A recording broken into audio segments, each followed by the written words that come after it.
Book of Esther, Chapter 9. The Jews slay the enemies who would have killed them. So on the 13th day of the 12th month, which as we had said before is called Adar, when all the Jews were designed to be massacred, and their enemies were greedy after their blood, the case being altered, the Jews began to have the upper hand and to revenge themselves of their adversaries. And they gathered themselves together in every city and town and place to lay their hands on their enemies and their persecutors. And no one durst withstand them, for the fear of their power had gone through every people.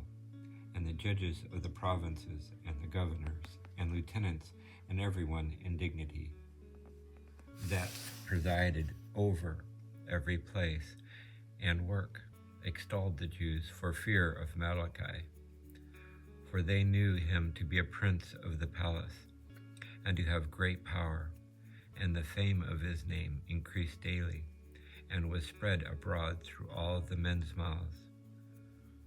So the Jews made a great slaughter of their enemies and killed them, repaying according to what they had prepared to do to them, insomuch that even in Susan they killed 500 men, besides the ten sons of Ammon and Agati, the enemy of the Jews, whose names are these: Pharadatha and Dalphon and Esphaltha and Pharatha and Adalia and Adrathan and Fermesta and Arista and Arida and Jejatha. And when they had slain them, they would not touch the spoils of their goods.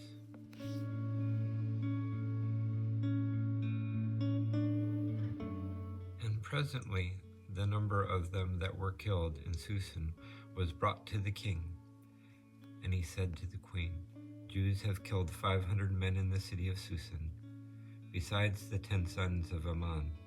How many dost thou think they have slain in all the provinces? What askest thou more, and what wilt thou have me to command to be done? And she answered, If it please the king, let it be granted to the Jews to do tomorrow in Susan, as they have done today, and that the 10 sons of Ammon may be hanged upon the gibbets. And the king commanded that it should be so done. And forthwith the edict was hung up in Susan, and the 10 sons of Ammon were hanged. And on the 14th day of the month of Adar, the Jews gathered themselves together, and they killed in Susan 300 men, but they took not their substance.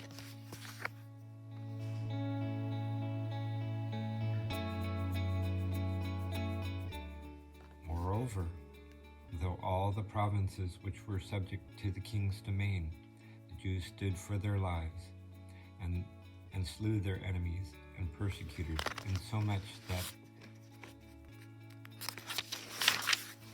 the number of them that were killed amounted to 75,000, and no man took any of their goods.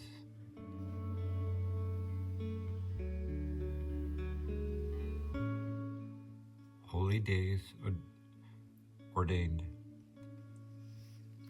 Now the 13th day of the month Adar was the first day, with them all the slaughter, and on the 14th day they left off, which they ordained to be kept holy day, so that all times thereafter they should celebrate it with feasting, joy, and banquets. But they that were killing in the city of Susan were employed in the slaughter on the 13th and 14th day of the same month, and on the 15th day they rested. and therefore they appointed that day to be holy, a holy day of feasting and gladness. But those Jews that dwelt in towns, not walled in villages, appointed the 14th day of the month Adar for banquets and gladness, so as to rejoice on that day, and send one another portions of their banquet and meals.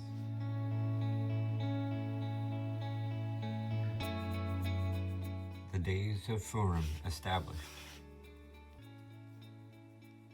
And Mordecai wrote all these things and sent them comprised in letters to the Jews that abode in all the king's provinces, both those that lay near and those afar off, that they should receive the 14th and 15th day of the month Adar for holy days, and always at the return of the year should celebrate them with solemn honor, because on those days the Jews revenged themselves of their enemies, and their mourning and sorrow were turned into mirth and joy, and that these should be days of feasting and gladness, in which they should send one another portions of meat, and should give gifts to the poor. And the Jews undertook to observe with solemnity all they have begun to do at that time, which Mordecai by letters had commanded to be done. For Aman, the son of Amadatha, of the race of Aga, the enemy and adversary of the Jews, had devised evil against them, to kill them and destroy them, and had cast pur, that is, the lot. And afterwards Esther went to the king, beseeching him that his endeavors might be made void by the king's letters, and the evil that he had intended against the Jews might be returned upon his own head. And so both he and his sons were hanged upon the gibbets. And since that time, these days are called Purim, that is, of lots, because that is, the lot, was cast into the urn. And all things that were done are contained in the volume of this epistle, that is, of this book.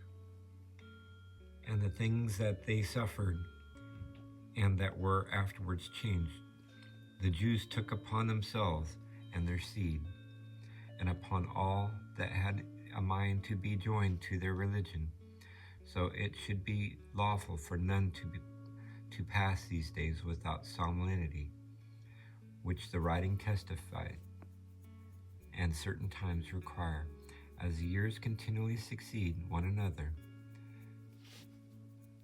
These are the days which shall never be forgotten, and that which all provinces in the whole world shall celebrate through all generations. Neither is there any city wherein the day of Purim, that is, of lots, must not observed by the Jews and by the posterity, which is bound to these ceremonies.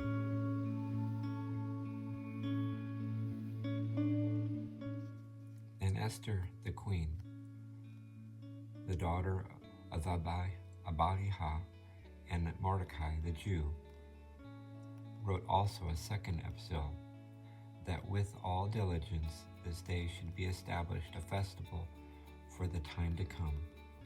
And they sent to all the Jews that were in the 127 provinces of King Ahasuerus, that they should have peace and receive truth, and observe the days of lots, and celebrate them with joy in their proper time, as Mordecai and Esther had appointed, and they undertook them to be observed by themselves and by their seed, fasts and cries, and the days of lots, and all things which are contained in the history of this book, which is called Esther.